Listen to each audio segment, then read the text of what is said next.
Think your drinking water is safe? Today we're putting it to the test.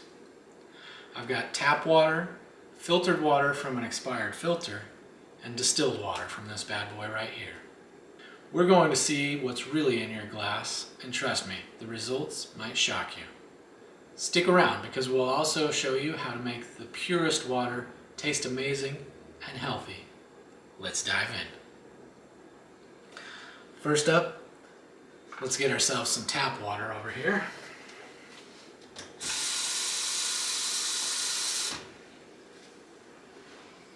Okay, we've got our filtered water.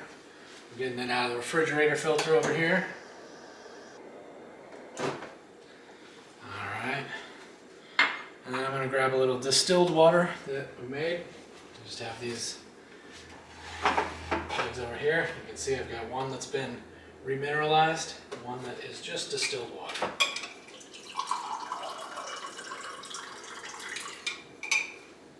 Alright, so what we've got here is a TDS meter, total dissolved solids.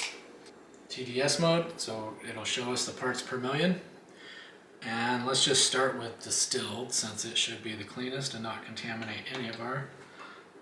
And switch it around, as we should expect. 0, exactly what we want to see. Completely clean, nothing in our water. It's a clean slate for us to start and make healthy water. Okay, let's shake that off. So now let's take a look at tap water. Let's see what we got there. Okay, instantly jumping up. Looks like about 474, 476, oh no, it's still going up. Rounding out for, oh, I was 480, we're up to 483 now. Alright, so it looks like we got about 483 parts per million. That's all stuff in our tap water. Oh, 487, still going up a little bit. So we'll give it a second, make sure it rounds out. Okay, now we certainly don't want to drink all of that. 485, okay, so we're rounding up. We'll call it 485. Okay, we're back to 0. Let's just go back to our distilled, make sure we've got a clean slate. We can still read 0, okay, we haven't contaminated our meter at all. We're still reading 0 in the distilled water. Okay, so now let's look at the expired filter. Because although filters do a pretty good job, let's see what happens when they've passed their usefulness. So instantly up to 455, 458.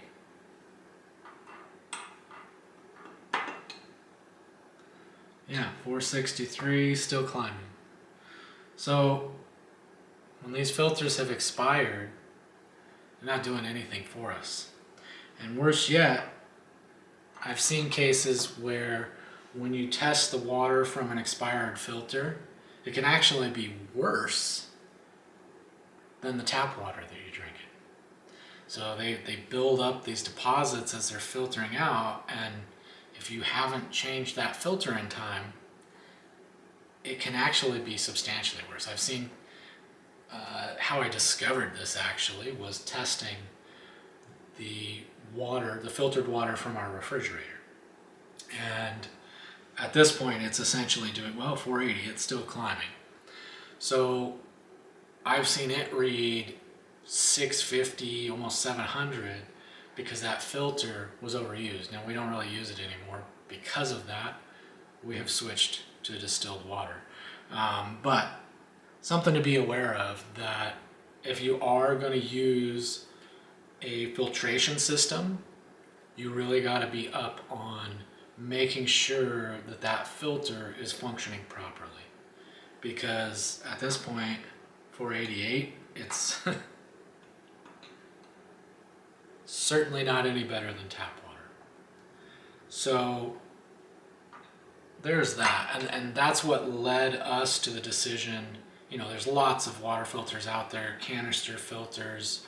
You know, if you're going to go for a filter, I would say try to go for reverse osmosis. But the problem I had when we were shopping with the reverse osmosis systems that I looked at, most of them were plastic, and I didn't want to clean my water just to store it in plastic. So initially we started buying jugs of distilled water, which just adds up to a ton of plastic too. I mean, we probably went through 30 gallons a month, and that's 30 plastic jugs that were just for what? Not to mention, again, it's sitting in plastic. So this led us to the decision of investing in a distiller. This is a countertop distiller. This lid pops off.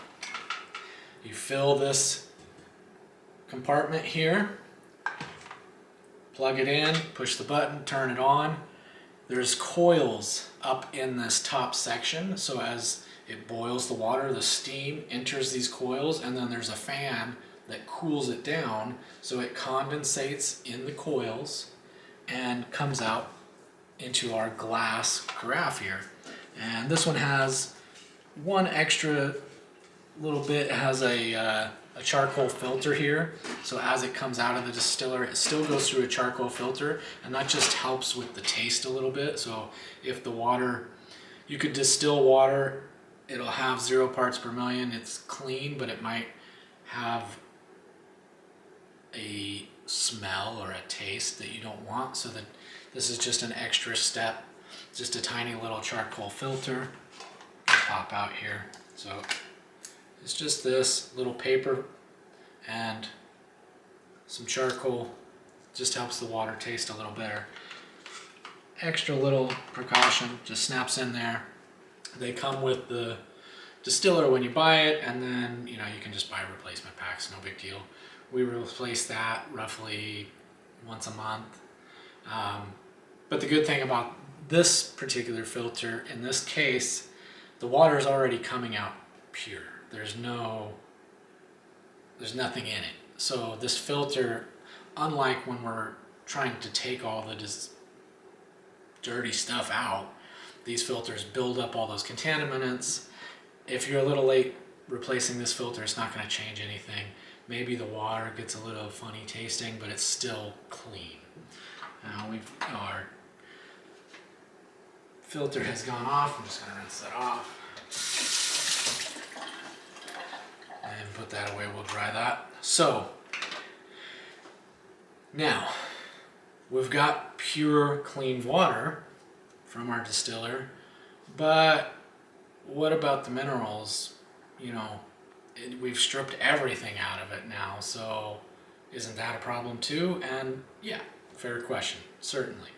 There are good things that we get from water, and that's where these two items right here come in. Now, I like to use the pure Himalayan salt crystals, and really what you need, ideally, just whole crystals. If you can't find whole crystals, the ground stuff will work, but I just think it's a little bit purer. It's been a little less processed, a little less chance of contamination. So about a half teaspoon of salt crystals to a gallon of water. Now this produces a gallon at a time, works out great. So we give a little sprinkle of those, and then just to make sure we have, now the Himalayan salt we do get trace minerals from. You can also use sea salt. Sea salt works well, although the condition of the oceans, not so sure about sea salt all the time anymore. But the other thing you can do is there's plenty of options to get trace minerals that you can add. So what I generally do is about a half teaspoon of the salt crystals and just a few drops, like 10 drops. This is one, we've tried others. This one seems to work pretty good. I don't do as much as the dosage they say on the bottle. They call for 40 drops in, it doesn't really tell you in how much, but I do about 10 drops in a gallon of water. You get too much and it kind of if it's too strong, the water will taste a little funny. So, and you don't really need that much. So when that's all said and done, then we've remineralized our water. That's a tongue twister in itself. So I guess what I should do now, one of the things when we were first going with this, trying to figure out like, well, how much salt should I put back? And, you know, I was testing it with the meter, and generally you can do it to taste. Obviously it shouldn't taste salty, but you can kind of adjust how you want your water to taste and what trace minerals you use, what salt you use. Surprisingly does make a big difference. So, you know, take that into consideration, what you want to use to remineralize your water. I did a lot of research on this, trying to figure it out, and ultimately I found my answers in this book here. So if you want to really take a deep dive on water and hydration, there's a chapter in this book, Super Life from Darren Aline, along with a lot of other great nutritional information on other subjects. But in here, he also recommends about a ½ teaspoon per gallon, I think, of the salt crystals. I do that and some additional trace minerals. But so that's a great book. Lots of good information in there if you want to really go deeper on that. And let's do one last thing, and I'll show you, you know, if you're a little unsure, like, am I putting too much salt back? Ultimately, it comes down to taste. But let's get a glass and we will see how much our water measures once we've remineralized it. So let's get another glass here. Now this one distilled, this one's mineralized. Okay, so again, I'm just going to turn this on. We're already on our parts per million. Put in the distilled, make sure we've got a clean base. So you notice before I test anything else, I always want to make sure that I've got a 0 on my meter in the distilled water so that I don't get a false reading for the water that I'm wanting to test. So now I'm going to go into our remineralized water. Now, when I first started doing it, I wasn't putting enough, and we were measuring like 50 parts per million. Then I kind of cranked it up to 100 and 150 because I hadn't found any good information on just how much you should put back. We have since continued to adjust to taste, and we'll add salt and keep topping that water off. It never tastes salty, but you can see, interestingly enough, we're back up in the 400 range. That's where we found we like it. It tastes the best, but it's all good stuff now. It's not chemicals and heavy metals that we don't want. Everything that this is measuring is nutritious minerals that we've put in there to supplement our body, to feed our body the things that we need. So, you know, we found that we think, you know, we potentially had some mineral deficiencies, low energy, things like that, having a hard time getting hydrated. So one thing, especially if you're doing this and you don't feel like you're getting hydrated from the water, don't be afraid to put a little bit more salt in there. It's not going to hurt you unless you're putting so much that it tastes salty. But you'll have your meter that you've tested your dirty water with, and you can see we're about 436. So this is as strong as I would mix it, most likely. But there you have it. So we're in the right range with the tap water, but the problem is it's a bunch of things we don't want. So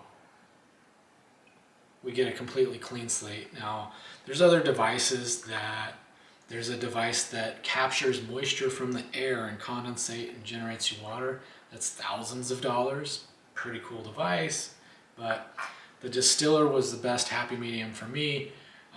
If you really want to go the filtration route, I would recommend reverse osmosis, but keep in mind there's constant maintenance. You got to make sure you change those filters on time, or that it's not doing any good for you.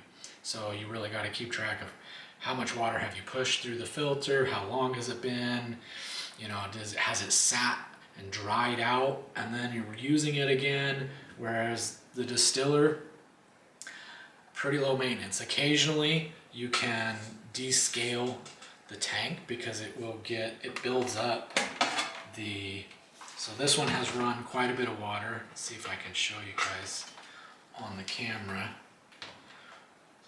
all the stuff that it takes out.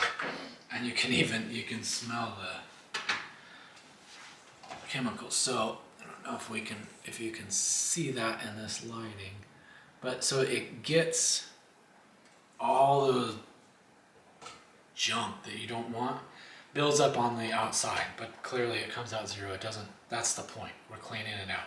So the maintenance factor here is you might want to clean that from time to time. They make a descaler that you pour in, leave the top off, and just turn it on to boil, and then you can kind of scrub it out. But ultimately, even with that in there, what's coming out the top end is clean and pure. So it's not like with the filters where, if you could wait too long, you start getting dirty water. You're always getting clean water. It might start to taste a little off, and you really probably need to descale your boiler, but at least you're drinking clean water without having to test it every time. So there you have it. Thanks for watching. Hope you enjoy. Don't forget to subscribe. We've got plenty more coming, and we'll see you in the next one.